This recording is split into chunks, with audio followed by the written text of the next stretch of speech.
Did you ever wonder how a very profitable, very successful Google campaign has been built from scratch? Because in today's video, I want to share with you the step-by-step process basically that one of my students, so in this case we're not talking about a client here, we talk about a student, the step-by-step process that one of my students went through to take his Google Ads campaigns to over $30,000, as you can see here, in December.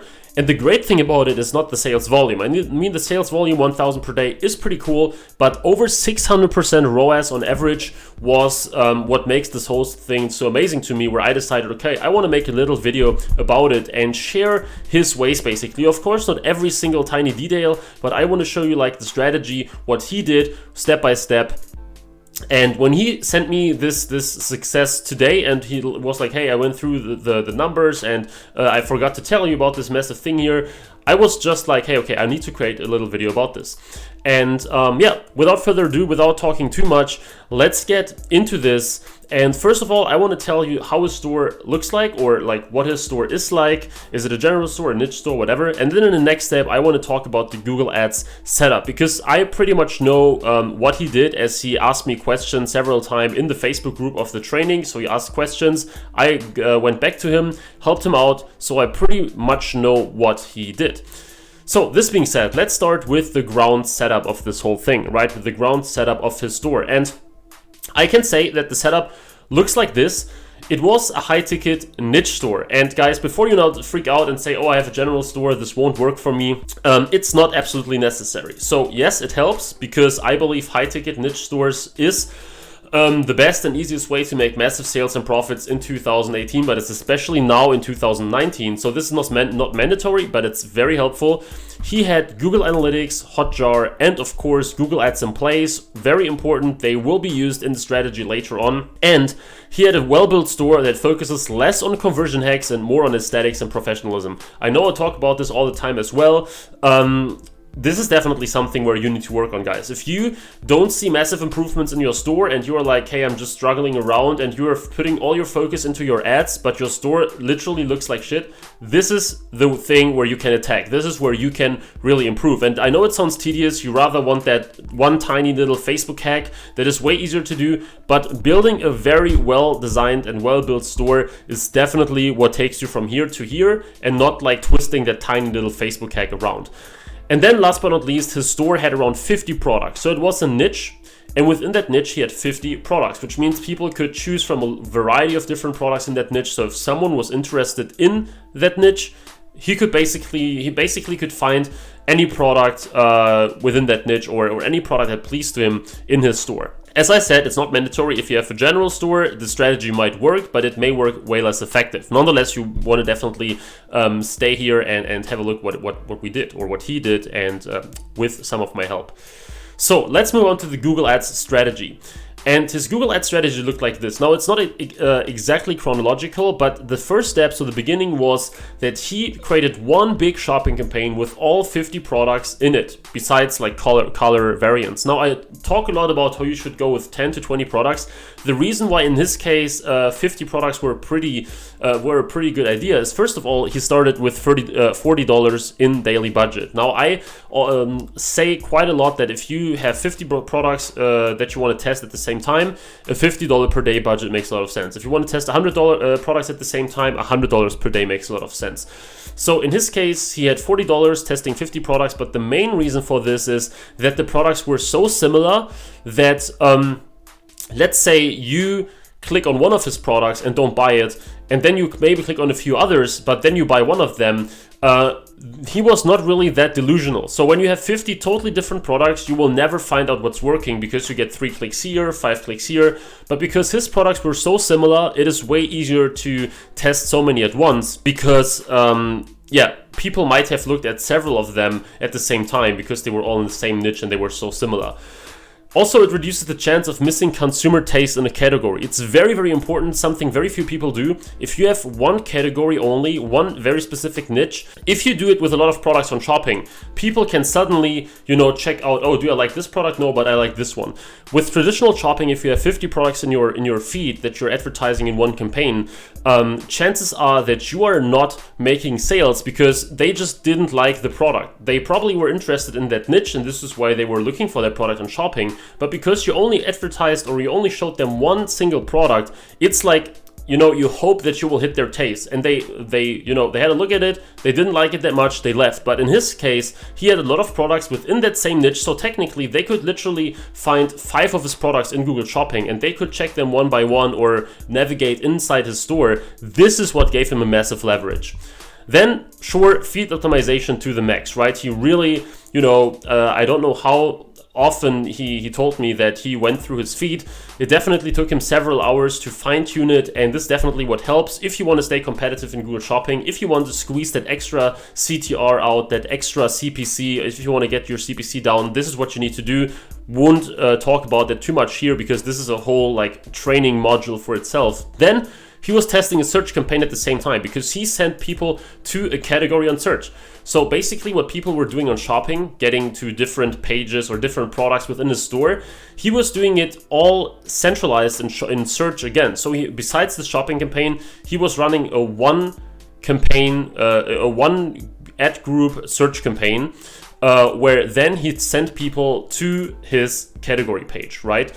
So it means that people who wanted to find a product in that category but didn't click on a shopping ad, most of the time he was showing up for both on shopping and search, basically they could go to the store and find out there whether they are interested in a product. So they could just scroll down and find out whether there's a product they like, and then they could just go ahead and buy it or check out or whatever. So this is something that I highly recommend. If you run a niche store, don't only have Google Shopping ads in place, have a search ad where you send them to the category where they can then choose between your different products. And then he was applying my so-called HPLV framework. Now this may sound a little bit stupid, but it stands for High Profitability Low Volume Framework. And this is something that I teach all the time. When you work with Google, focus on profitability first and on volume second. So I see a lot of people that are all about, sales, pushing a ton of money out there, testing so many different things. In reality, really max out the profitability and the optimization of one product or a handful of products, which means awesome pages, awesome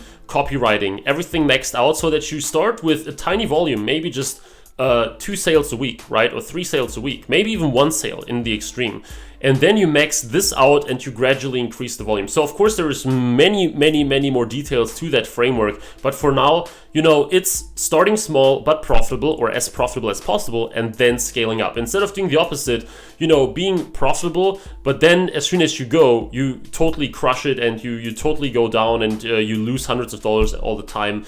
Instead of just starting out massively unprofitable and then trying to climb up, we try to get it profitable as soon as possible and then scaling. So we don't care about the volume in the beginning, and this is something that I highly recommend.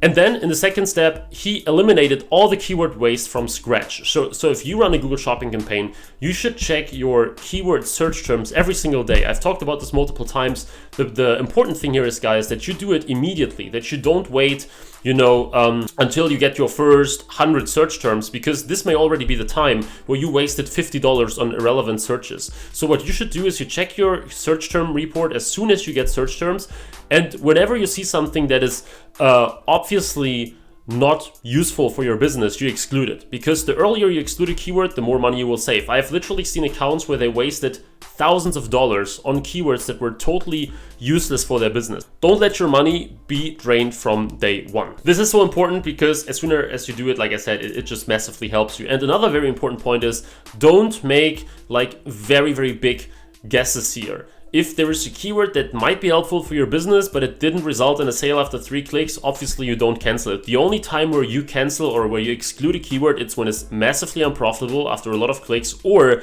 when you know immediately that it just doesn't work. When you have a niche and the keyword has nothing to do with your product or your niche, or it signalizes zero buying intent at all, then you can exclude it from day one.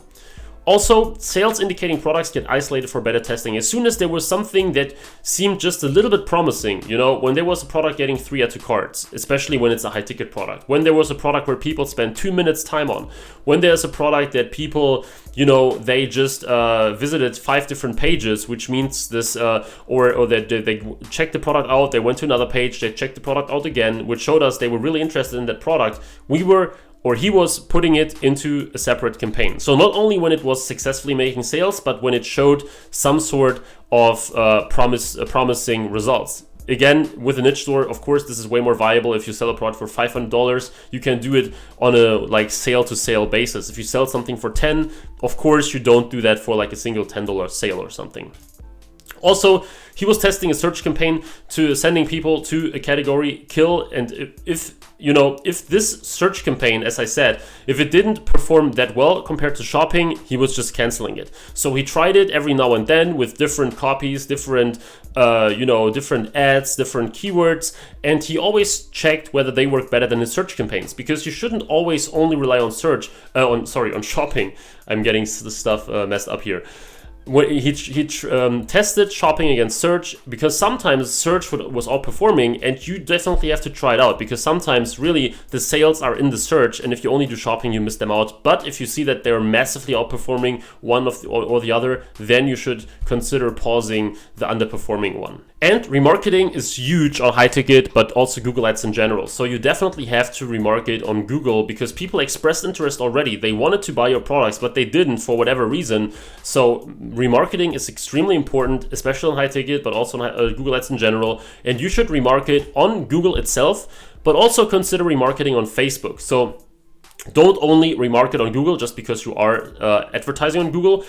Also have a remarketing campaign on Facebook running. This can literally be like $5 a day, $10 a day, but it just gives you these extra touch points with the customer, and they can turn out to be very valuable. And last but not least, in step 2, test audiences on Google search. So if you do Google search ads, you can also define, or more like the demographics, right? So in a search campaign, you can define whether you only want to trigger women or men or 35 to 45 year olds. And this is something that he did because he was selling very expensive products. He tried running campaigns with higher net worth individuals. So you could literally go into Google, and in demographics you tell people that you want the top 10% of household incomes, right? And it's not that accurate. So there are always people that don't match that criteria, but he saw an improve in ROI when he did that, because now more people were clicking these ads that were actually able to afford these products. So this is something not absolutely necessary because it's not that accurate, but you should try it out. And the third step now, the last step, and then I want to also share some final notes and some final tips, is that he separated products strategically into different shopping ad groups. And this is mainly for negative keywords. So when you have all your products in one campaign, and in one ad group as well, you can only define negative keywords either at the ad group level or the campaign level. And if you don't segment them into multiple ad groups or campaigns, then you cannot do that. And then you have like all these products share the same negative keywords, which makes no sense. Maybe you have a product made out of wood, then the other one made out of stone, but they are the same product, essentially just different material. You want to exclude like wood in the one product and stone in the other one, right? If you have them in the same ad group, then this just doesn't work. Also, he set up a RLSA setup campaign, and this stands for remarketing list for search ads. So it's just like normal banner or image ad remarketing, but with search. So basically when people looked for his product, and because it was so expensive, they looked for it again after 3 days or 5 days, he went ahead, he created this campaign, people were coming and they were searching for this product or a similar product again, and now he was bidding much more on that because he knew that these people were so much more valuable, and he was able to get them back and convert after they have visited him in the first place. So this is a very powerful form of remarketing that I highly recommend you to check out. Then it's important that you have a coherent Google Shopping appearance. So if people browse in your niche, right? And as I said, very important for a niche store. If people browse products in your niche, at some point when they really research a lot, right? So when they check Google Shopping, they look for products, they check it again. At some point they know what your style is, like your product style. And at some point they really recognize it.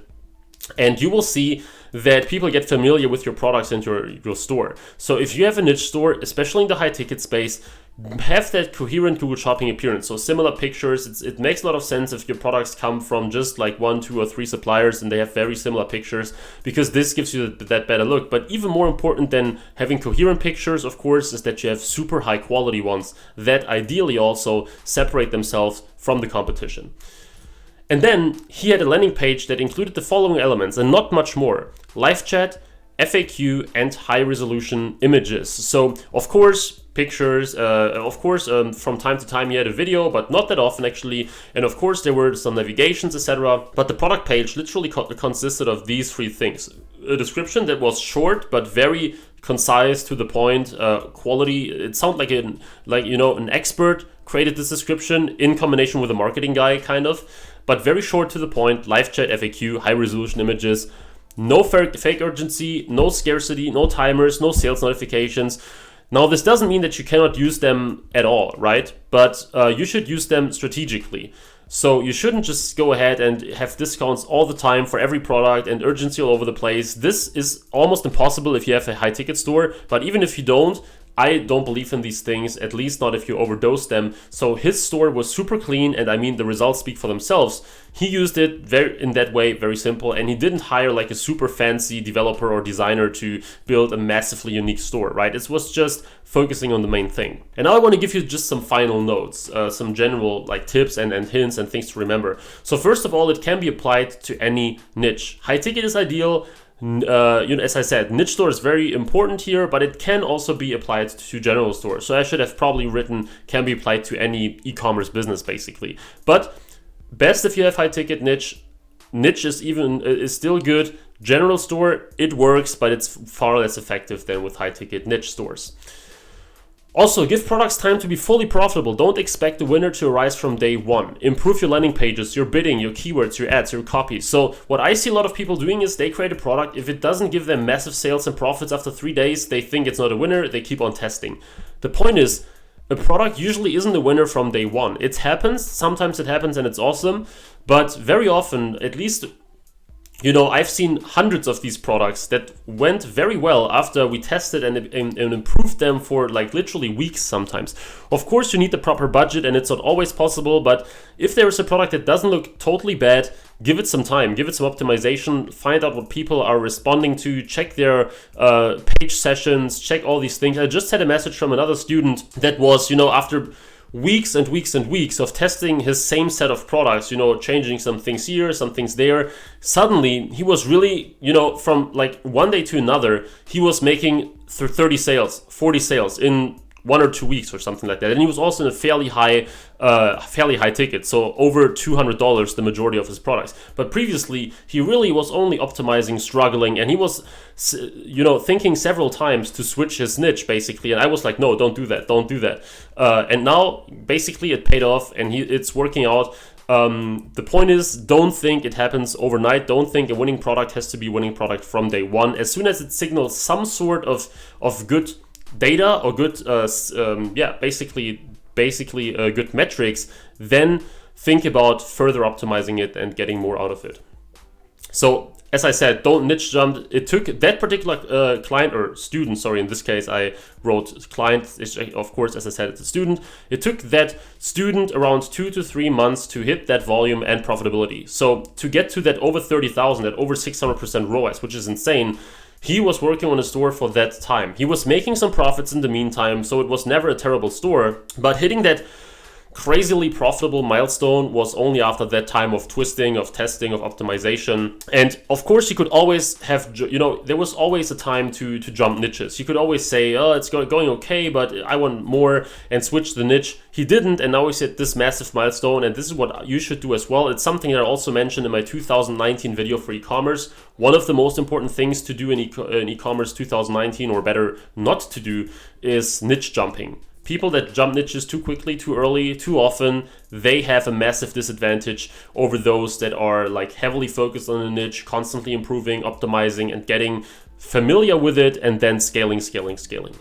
So these were my points on this guy's amazing Google Ads campaign, Google Ads business that he built.